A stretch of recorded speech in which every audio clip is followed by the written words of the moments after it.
First of all, I want to just thank you all for the privilege to be here, not only hopefully to serve you for a few minutes here, but also to attend. I have some friends that have gone to TED in the past, and I've been thinking about coming, and I was on the edge, and then I got invited, and I said, I want to come. So I've attended about 2/3 of this, and I've gotten an enormous amount, not only from the speakers, but from so many people that I've met. I don't think in all the places I've spoken or been around, and I've been privileged to be in a lot of great places, as I'm sure you have, I've ever seen such a concentration of both talent, brains, but also passion and a common value. There's a community here about contribution, and it's really beautiful. So I thank you. I'll be back as a participant myself on an ongoing basis, and I thank everybody for their participation as well very much. Thank you.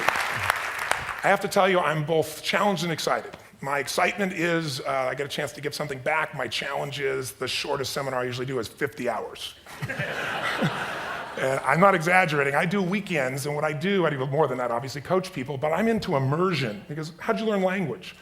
You didn't learn it by just learning principles. You got in it, and you did it so often that it became real. And my stuff isn't pre-programmed. You know, something happens in the room, I ask a question, and I play off what's going there. And 17 minutes, that's not gonna happen.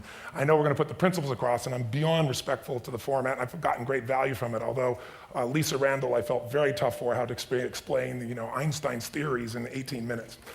To make sure that you're served, though, because I really came here to serve, is I put some tapes in your box, but I want you to know that if you want to use net time, I call it no extra time to learn some of these things and use them at a deeper level. If you call my office and you're from TED, you're on the list, you can get any product I have, there's no charge for it. And if you ever want to come to a seminar, I'd love to have you as my guest as well for something in more depth. So my gift to you, too. Thank you. Thank you. So, the race begins. I've probably put a lot in here because I really want to try and serve you, and I hope it doesn't just sound like philosophy since we can't do the interaction at the same level, although I hope you'll participate with me a bit.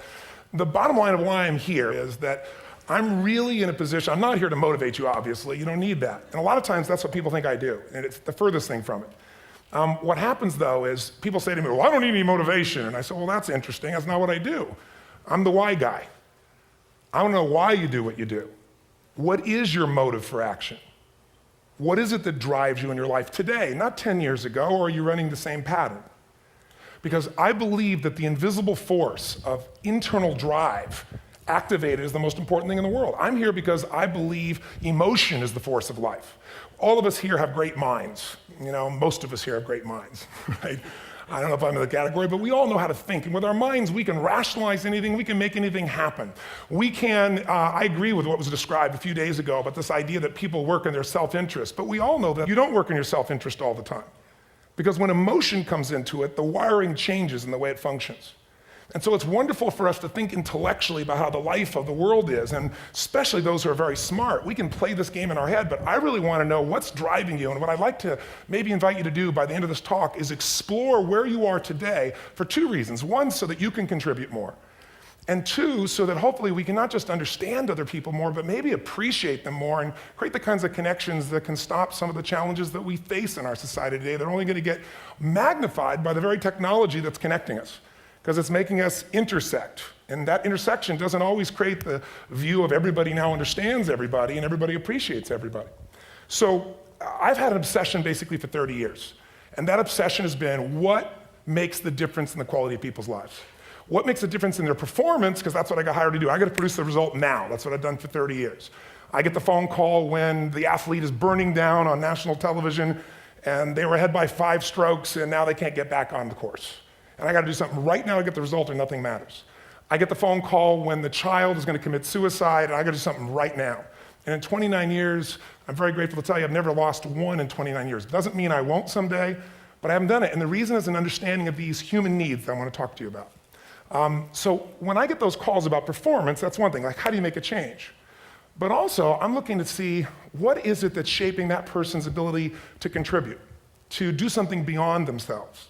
So maybe the real question is, I look at life and say there's 2 master lessons. One is there's the science of achievement, which almost everyone in this room has mastered to an amazing extent. That's how do you take the invisible and make it visible, right? How do you take what you dream about and make it happen, whether it be your business, your contribution to society, money, whatever it is for you, your body, your family. But the other lesson of life that is rarely mastered is the art of fulfillment. Because science is easy, right? We know the rules, you write the code, you follow those, and you get the result. Once you know the game, you just, you up the ante, don't you? But when it comes to fulfillment, that's an art. And the reason is it's about appreciation and it's about contribution. You can only feel so much by yourself. So I've had an interesting laboratory to try to answer the question of the real question, which is, what's the difference in somebody's life if you look at somebody like those people that you've given everything to, like all the resources they say they need. You gave them not a $100 computer, you gave them the best computer. You gave them love, you gave them joy, you were there to comfort them. And those people very often, and you know some of them I'm sure, end up the rest of their life with all this love, education, money, and background, spending their life going in and out of rehab. And then you meet people that have been through ultimate pain, psychologically, sexually, spiritually, emotionally abused, and not always, but often they become some of the people that contribute the most to society. So the question we got to ask ourselves really is, what is it? What is it that shapes us? And we live in a therapy culture. Most of us don't do that, but the culture is a therapy culture. And what I mean by that is the mindset that we are our past. And everybody in this room, you wouldn't be in this room if you bought that theory, but most of society thinks biography is destiny. The past equals the future. And of course it does if you live there. But what people in this room know, and what we have to remind ourselves though, because you can know something intellectually, you can know what to do and then not use it, not apply it. So really what we got to remind ourselves is decision is the ultimate power. That's what it really is. Now when you ask people, you know, have you failed to achieve something? How many have ever failed to achieve something significant in your life? Say aye. Thanks for the interaction on a high level there.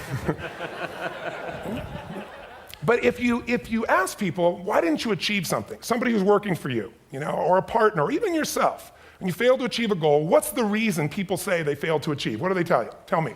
Come on, out loud.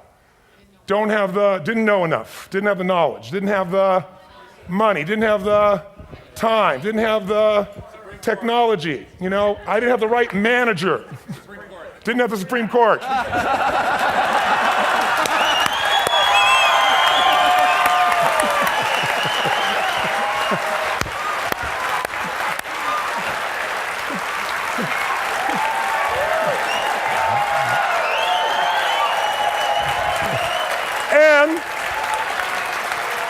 And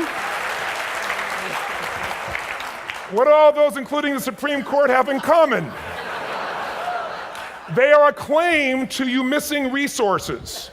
And they may be accurate. You may not have the money, you may not have the Supreme Court, but that is not the defining factor.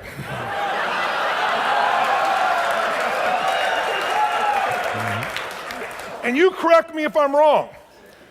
The defining factor is never resources, it's resourcefulness. And what I mean specifically, rather than just some phrase, is if you have emotion, human emotion, something that I experienced from you day before yesterday at a level that is as profound as I've ever experienced, and if you'd communicated with that emotion, I believe you would have won.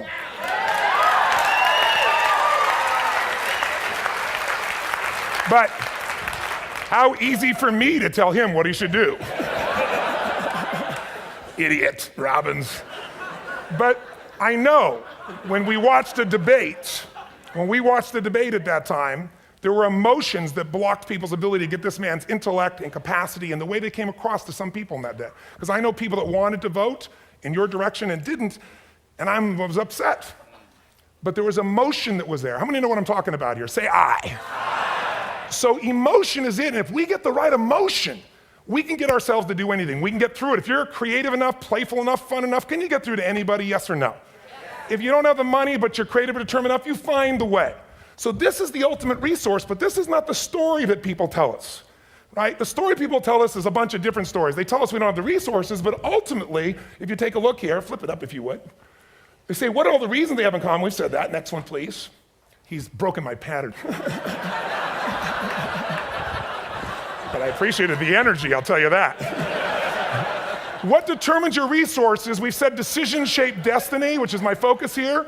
If decisions shape destiny, what determines it is 3 decisions. What are you going to focus on? Right now, you have to decide what you're going to focus on. In this second, consciously or unconsciously, the minute you decide to focus on something, you got to give it a meaning. And whatever that meaning is produces emotion. Is this the end or the beginning? Is God punishing me or rewarding me, or is this the roll of the dice? And emotion then creates what we're going to do, or the action. So think about your own life, the decisions that have shaped your destiny.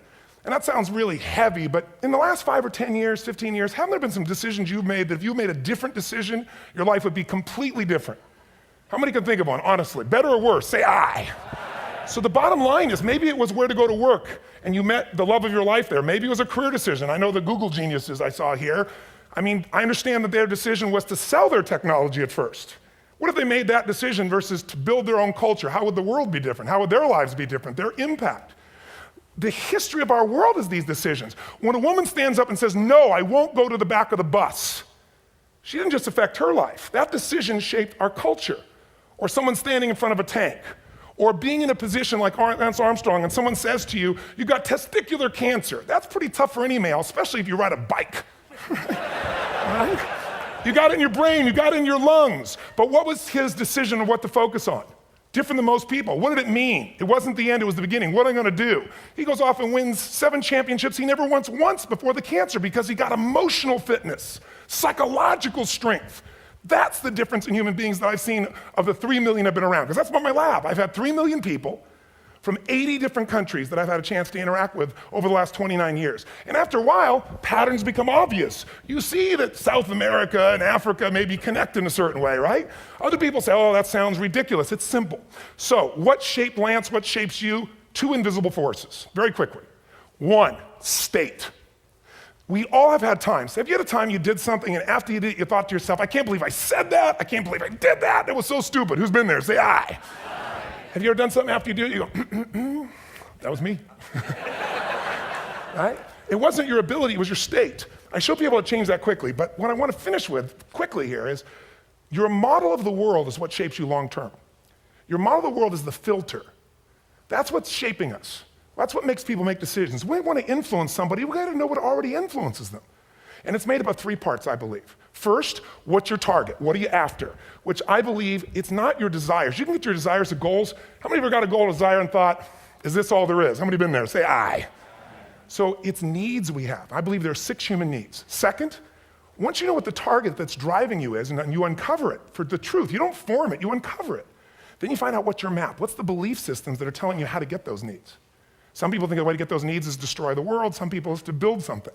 Create something, love someone. And then there's the fuel you pick. So very quickly, 6 needs, let me tell you what they are. First one, certainty. Now these are not goals or desires, these are universal. Everyone needs certainty that they can avoid pain and at least be comfortable. Now how do you get it? Control everybody, develop a skill, give up, smoke a cigarette. And if you got totally certain, ironically, even though we all need that, like if you're not certain about your health or your children or money, you don't think about much more. You're not sure the ceiling's gonna hold up, you're gonna listen to any speaker.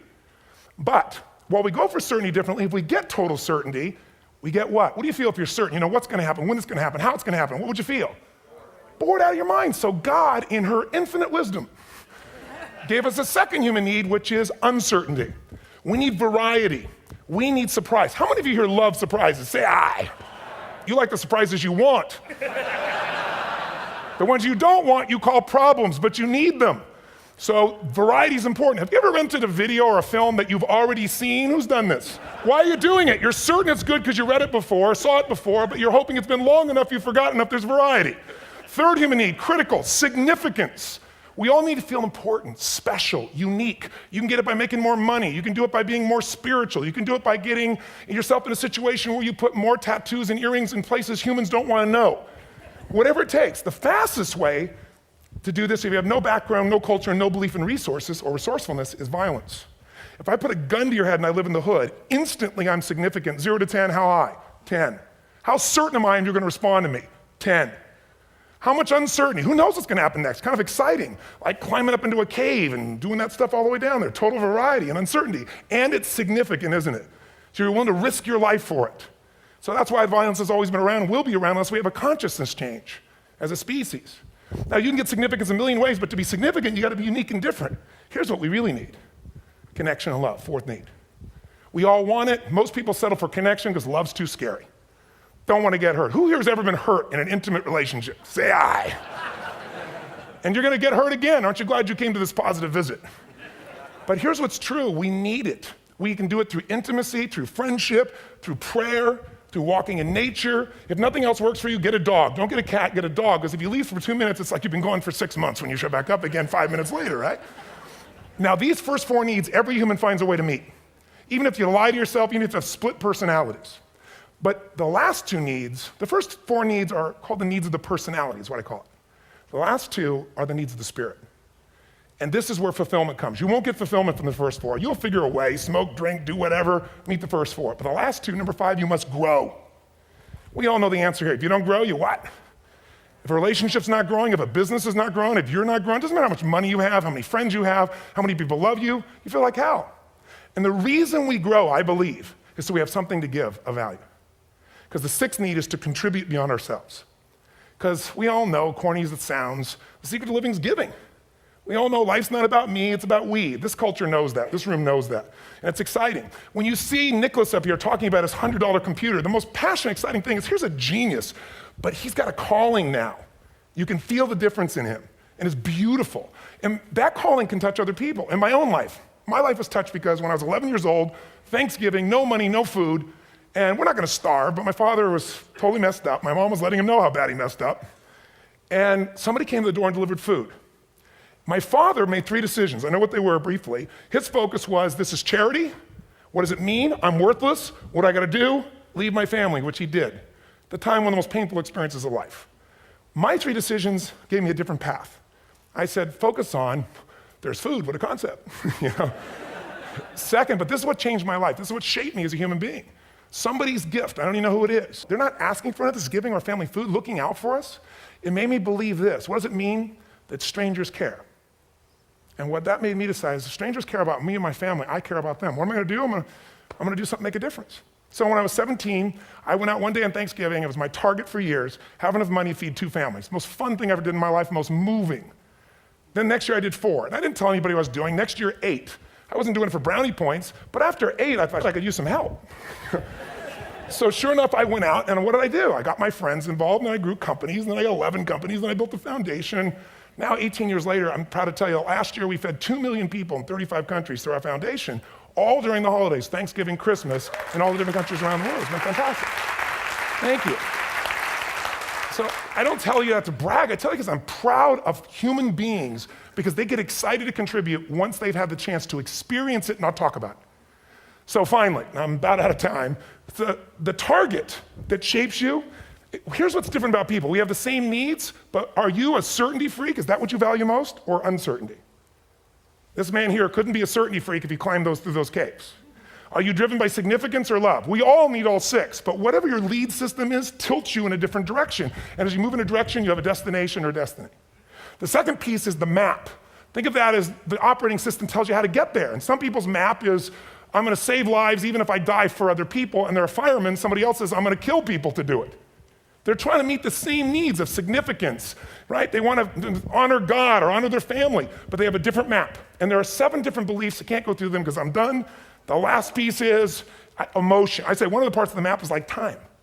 Some people's idea of a long time is 100 years. Somebody else says is 3 seconds, which is what I have. And the last one I've already mentioned that felt you. If you got a target and you got a map, and let's say, I can't use Google because I love maps and they haven't made it good for Macs yet. So if you use MapQuest, how many have made this fatal mistake of using MapQuest at some time? You use this thing and you don't get there. Well, imagine if your beliefs guarantee you can never get to where you want to go. The last thing is emotion. Now here's what I'll tell you about emotion. There are 6,000 emotions that we all have words for in the English language, which is just a linguistic representation, right? It changes by language. But if your dominant emotions, if I have more time, I have 20,000 people or 1,000, and I have them write down all the emotions that they experience in an average week. And I give them as long as they need. And on one side, they write empowering emotions, the other is disempowering. Guess how many emotions people experience? Less than 12. And half of those make them feel like so they got 5 or 6 good frickin' feelings, right? It's like they feel happy, happy, excited, oh shit, frustrated, overwhelmed, depressed.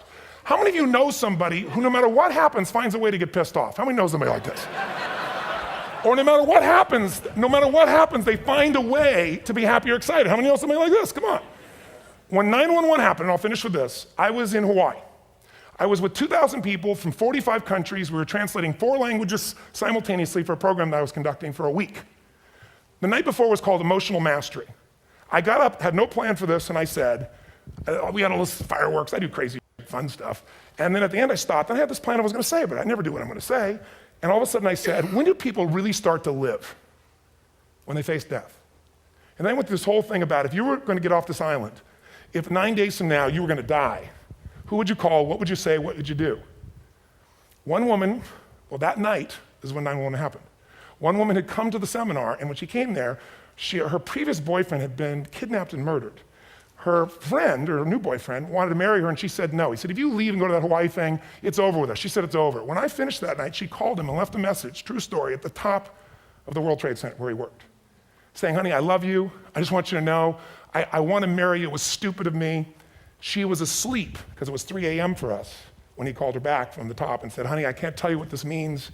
He said, I don't know how to tell you this, but you give me the greatest gift, because I'm going to die. And she played the recording for us in the room. She was on Larry King later. And he said, you're probably wondering how on earth this could happen to you twice. And he said, all I can say to you is, this must be God's message to you, honey. From now on, every day, give your all, love your all. Don't let anything ever stop you. She finishes, and a man stands up and he says, I'm from Pakistan, I'm a Muslim. I'd love to hold your hand and say I'm sorry, but frankly, this is retribution. I can't tell you the rest because I'm out of time.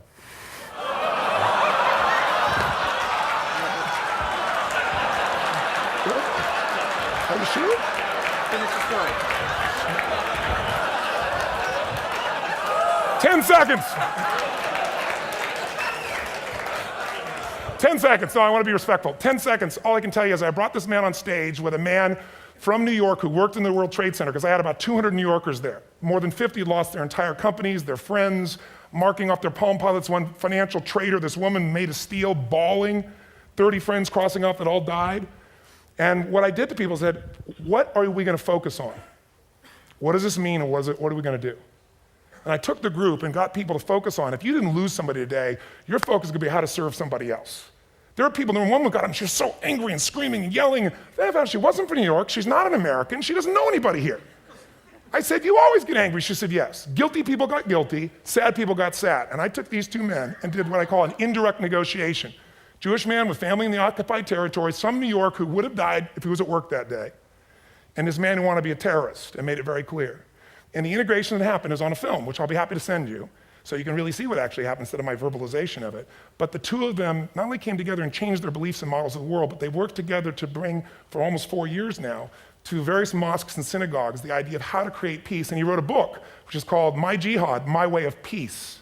So transformation can happen. So my invitation to you is this. Explore your web, the web in here. The needs, the beliefs, the emotions that are controlling you, for 2 reasons. So there's more of you to give. Achieve too, we all want to do it, but I mean give, because that's what's going to fill you up. And secondly, so you can appreciate, not just understand, that's intellectual, that's mind, but appreciate what's driving other people. It's the only way our world's going to change. God bless you, thank you, I hope this was served. Tony Robbins.